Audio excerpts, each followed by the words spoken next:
মোক ভোট দি জিকাই লৈ যোৱাৰ পাছত এই মুছলমানসকলৰ কিবা এটা দিয়াৰ দায়িত্ব মোৰ হয় না নহয়? হয় না নহয়? আপোনালোকে মোক দিছে, ময়ো কিবা এটা দিব লাগিব। সেইটো ভাবি পেলাই মই উন্নয়নৰ স্বাৰ্থৰ কাৰণে যেহেতু মই আপোনালোকক কথা দিছিলো জিকাৰ পাছত অমুক কৰিম বুলি কথা দিছিলো, এই কথাবোৰ বাস্তৱত দেখাবৰ কাৰণে মই সময়ৰ আহ্বান মৰ্মে মই ইউপিপিএল দলক যোগদান কৰি পেলাই আজি সঁচা সঁচিকেই মই এজন কাৰ্যবাহী সদস্য পাবলৈ সক্ষম হৈছো। আৰু যদি মই কাৰ্যবাহী সদস্য নহ'লেহেঁতেন এই অঞ্চলৰ উন্নয়নমূলক মই কাম কৰিব নোৱাৰিলেহেঁতেন।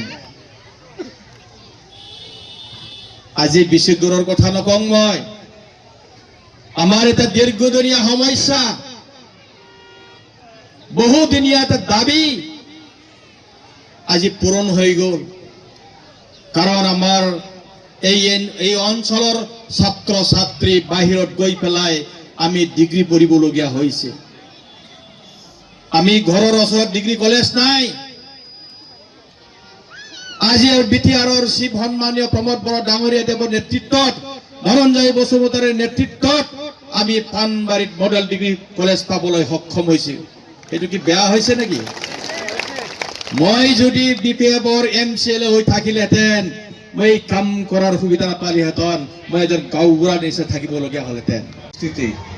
দুইবার ডেপুটি চিফ হইয়া, তিনবার মন্ত্রী হইয়া, আবার এইবার ইউপিপিএল দলের আমি নিজেই কাজলগঞ্জ সমষ্টির প্রার্থী।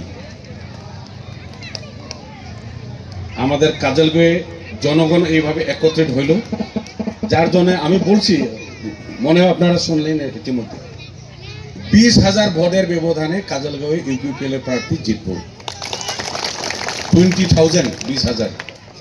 আমরা আশা রাখি আপনারা কাজলগাঁওকে বিট করেন, কমসে কম 21,000 ভোটের ব্যবধানে ধনঞ্জয় বাবুকে আপনারা জিতা।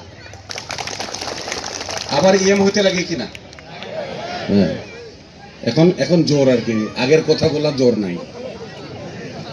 আবার ধনঞ্জয় বাবু হইতে লাগে কি না? এই আওয়াজটা একটু বেশি হইতে লাগে। প্রমোদ স্যার যাহাতে এখনের থেকে নাম লিস্টে ভর্তি করে থাকে। আবার ধনঞ্জয় বাবু হইতে লাগে কি না? এখন মনে হয় শুনছে। যিকোনো খবৰৰ বাবে যোগাযোগ কৰক 7099017330 লগতে 7099017110 নম্বৰত।